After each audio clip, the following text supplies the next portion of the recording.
at basketball. We're not too far from the start of the Super Bowl. We just finished up the World Series. Basketball is really just really starting up. The other sports like I do content on MMA. They just had an MMA fight just over the weekend. One of my favorite fighters lost, and she still gets a good chunk of change as a fighter.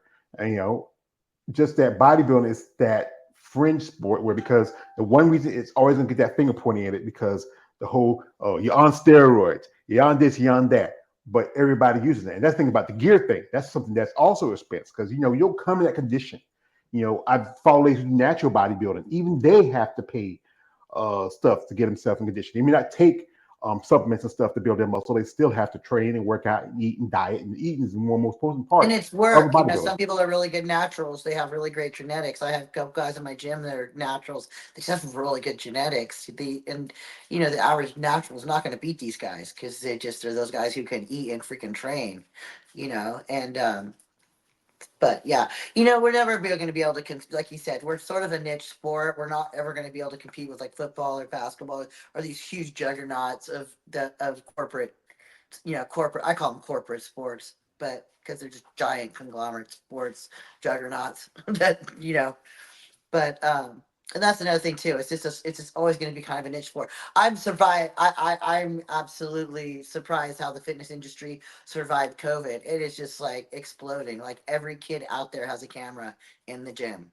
It's actually kind of cool. Like I know it bugs people that there's Instagrammers and all this stuff, but they are going to keep the sport alive. They're our next generation of physique guys, bodybuilders, fitness girls, and they're not annoying. It's just different, and it's change, and it's how our sport is going to progress. So, and we can learn a lot from them. But it's really neat when you're out there in the industry and you just see how many young people are just out there. Yeah, make all the fitness videos you want. Let's promote it. Let's promote bodybuilding and weightlifting and all that great stuff. So it's kind of cool too. Yeah, because you know what, this sport does need promotion. I wish more mainstream get involved in it, but because I said again, the whole thing about performance enhancers like that, it's just a freaky sport and people not into it. Like Keith said, like this, say here he'll get recognized by people that know him, but when he goes out in the real world, people are just not, it's acceptable. Here we have this is from a man, Money J. He says, kind of switching gears on a bit in this conversation. What can Ava Manello and Hunter Henderson do to improve next year? Should they decide to qualify for a show to go to the Miss Olympia? Well, like I said, I remember if you saw somebody mentioned that there was a critique on both the ladies. I think they said that they needed to bring in condition a little better, especially for Ava because she wasn't as conditioned. She looked a little, a little blocky. She has good size, but she's just got to come in tighter. Both of them have good size. I mean, I've up close to both of them. I've seen them both up close. So, and I just think that too. I think that just a little bit better condition, just a little tighter, a little leaner, and not even that much leaner. Just yeah, just a little bit more conditioning. It just comes with time. Doing a few shows too. I mean, they're new, so. But yeah, definitely, you see all that potential is just right there under the surface. It's just lurking right there. hmm Also, we have here a comment from Money J. He says, so Sarah's older than Natalia. At least by 5 or 6 years, because Sarah got to be at least about 34, 35. Natalia's 28. So yeah, Sarah's in her 30s. And that's one person who's doing a lot of stuff in bodybuilding. I remember, she's always flying into the Olympia on a Lear jet. Yeah, But what and somebody told, she sponsors prize money too, and she Mhm. sponsors divisions too, and that's the difference. See, there's two different athletes who promote the sport in two completely different ways. You have Sarah who likes to focus on the show, a show, her show. That's what she focuses on, and then she supports the sport in different ways, right? Because she's obviously got big private sponsors. So, and then you have Natalia who does her thing. She likes to win shows. She likes to go out and get shows under her belt, titles, and do her thing. So it's really kind of cool to see how these two elite athletes maneuver in completely different ways, and it shows you, which way you can go in the sport. I And remember, that's the personal choice of the athlete too. You know, um, are you just going to focus on Olympia and maybe Rising Phoenix? Are you just going to do like the Arnold class? Well, they don't do much of the Arnold anymore, but a lot of people just used to focus on the Arnold and the Olympia. Boom. Yeah. So Yeah, and then you but always have those people who want to win titles, man. They want to go out and win all the shows. I want to win Tampa. I want to, get win Chicago 1 year. I'm going to win New York 1 year. So yeah, but it's sometimes you gotta careful you don't burn yourself up. I remember when Anna, I didn't like with Anna Howard. She did Atlanta, jumped on and did Chicago. Then when she did Texas, she was even not. She was like number 8.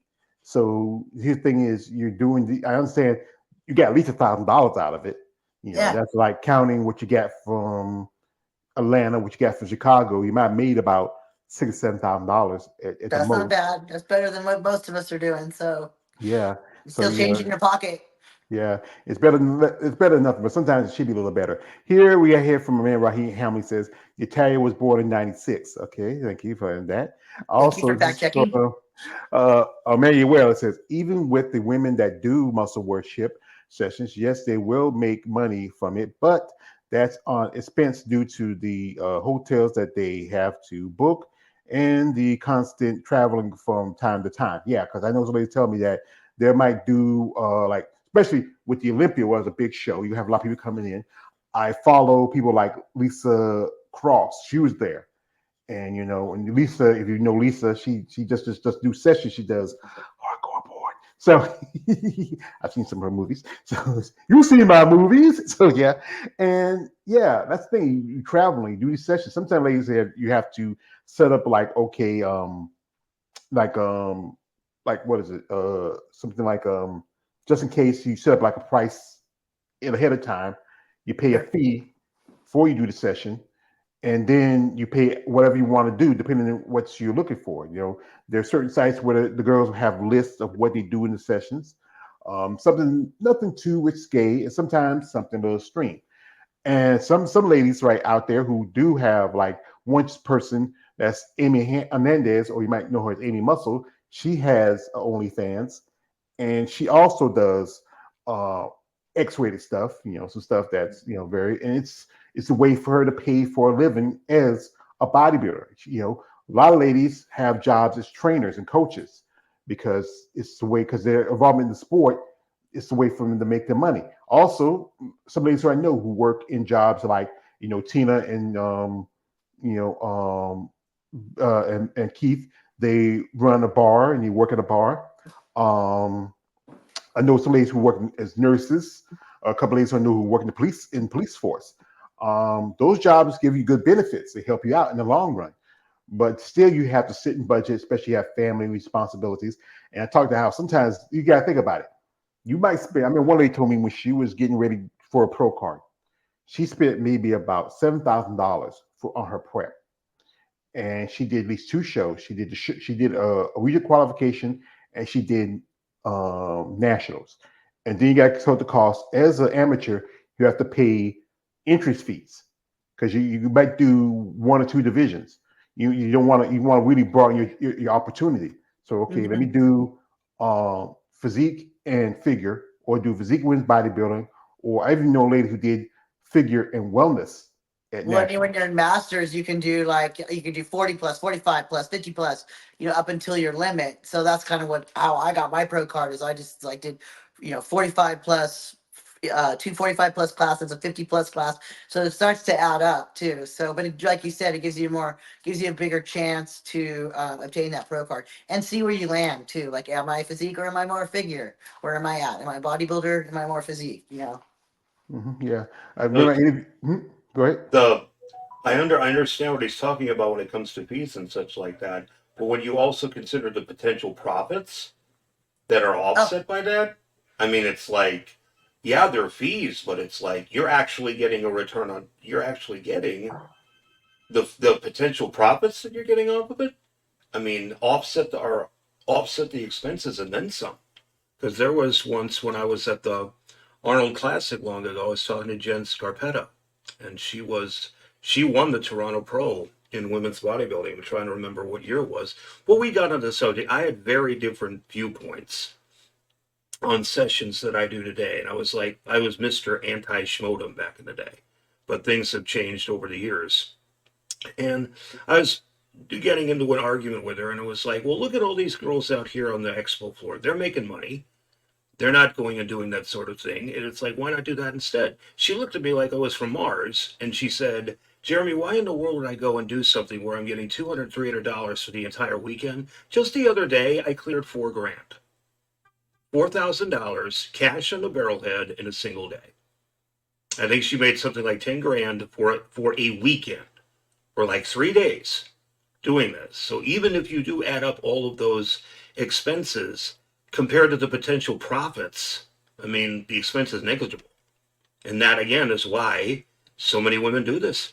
Why the women who don't get the private sponsorships engage in that. But then again, it also is what pisses me off because people stigmatize women who will go and do this sort of thing. And it's like, you're putting them in a catch 22. On the one hand, it's like you're saying, oh, well, you shouldn't be doing this sort of thing because it's or more, have moral ethical qualms against it.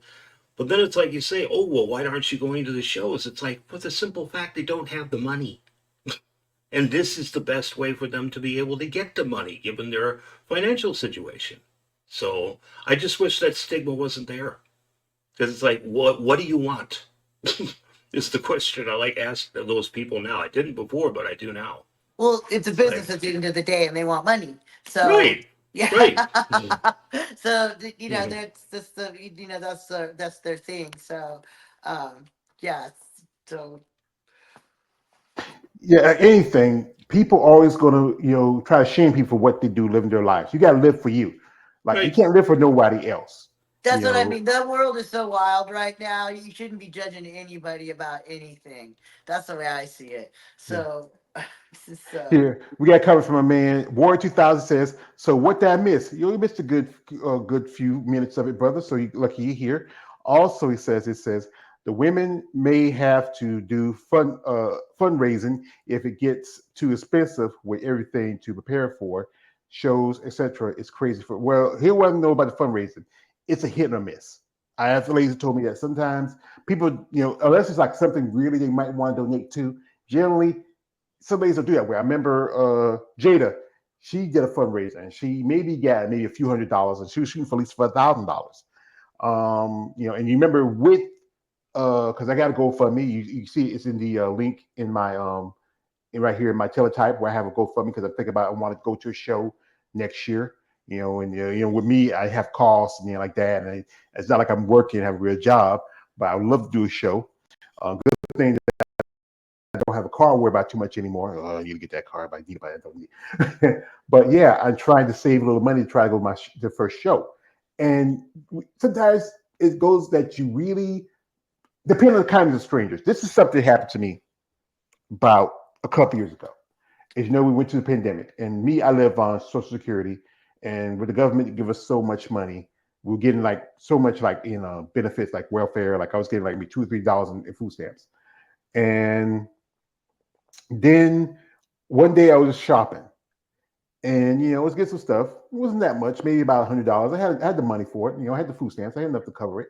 But this lady was nice enough that she came and she gave me. She paid for my food. She had to do Hmm. it, but she did it out of the kind of her heart. I mean, thank you. I mean, and then I looked on the thing because in the receipt they tell you what your budget. She had like about $1,000 of food stamps. I said, damn. But she had like I think she was with her husband and about 2 or 3 kids. So she was getting there was a time in the pandemic we were getting benefits and stuff like that. That's why I was eating a little healthier because I can afford it because it costs to eat healthy. We have here my man, aka hey, sweetie, I KL gotta the take off. Wanderer. All Hey, how you right. Thank doing? you. Okay, Good to guys. see. Good to see you, Lori. Good I'll see you seeing guys you. next week, and maybe see you Friday. Okay. All right, thank you. Bye. Bye Bye, bye. Lori. So say goodbye to the lovely Mrs. Lori H. Bye, Lori. See you later. So Bye. now, yeah. So now, guys, it's just a sausage fest. But yeah, sometimes it's nice to have a little uh Yeah. feminine wow. So what up, Yeah. brother? What how you been doing? Nothing much. Yeah, Nothing new. I see you have an interview. Yeah, somebody that you talk to. Yes, Stephanie Herrera. That's the lady who won 3 pro Yeah, cards at North Americans just a couple of months ago. yeah. Yeah. Well, we won't hold you too long. I know you want to get ready for that. So No, yeah. that's 7 o'clock. That's it. But I leave like maybe what like 6:50 or something like that. Okay. All right. So what's your thoughts? Because you met some ladies in your time in as you are your travels, new interviews. How you feel about the cost of being a bodybuilder? Uh, I mean, me personally, like learn knowing that these people go through the stuff that they go through. I don't think I would be. I don't think I would want to be a bodybuilder. Simple fact that I don't have it like that. The way how they gotta do all these expensives. Like maybe with the men, it's may not be too bad, but I know it's a lot. But the women, that's out of this world type of thing. Where uh, I'm glad I'm not a woman, but you know, me personally, I don't know if it was funny because somebody was like talking me to doing it. Like this lady I was interviewing last week, and I was like, it can't happen. the way the way how the stuff around me is, like imagine me go prep. I'll be going crazy with my mother and stuff like that. She be like sending me to the store, and I don't feel like going to the store, dealing with people and all that stuff like that, fighting with people and stuff. Nah, I couldn't do it. But the expensives, like it's a lot. I'm not in that world like that. So hope I answered your question. Yeah, I was just ready. well, you give me a good point of view because there's a lot of expense to this sport, and you like I said again, there's little benefit. Like I said again, you remember Keith said he had to pay. He just paid renewed for his pro card. That's like $200 or $300 out of his pocket, and then he has to pay his coach. He's working with Melly Specco this year. The cost of the travel to the shows. I said again, as Melly was, oh, that was Melly. Lori talked about how when she was staying when she did the Titan show, even the motel was staying at because you remember Jeremy, he mentioned how it's $16 worth for parking, and you're staying in the motel. Right. So, what's the point of paying parking fees when you're staying as a guest motel? That is, you know, Yeah, it's messed up. It's like, but I mean, it is what it is. I mean, it's not a popular sport, like that. It's not like and even like the mainstream sports like WNBA, like her name Angel Reese. Like people was getting on her, like because the fact that she's complaining of, she has like endorsements and all that stuff, but yet she can't pay her rent and all that. So I don't know. I don't So know. Yeah, well, like I said, this thing with WNBA is not as popular as the NBA, but still, that's why a lot of ladies go overseas and play basketball. Here we got a comment from a man, Money J says, Natalia also helped sponsor Triple O Dynasty. That's another way of her investing into the sport. Yeah, but I don't think she's sponsoring this year because if you saw, Sid mentioned on the Triple O Dynasty account that there may not be women's physique for this year unless they get a sponsor. That's the thing is, it's the cost of the set these shows because you have to pay for not just you have to pay the NPC and IVB uh sanction fee to have these shows and have these divisions, and that's like $20,000 to $25,000 per division.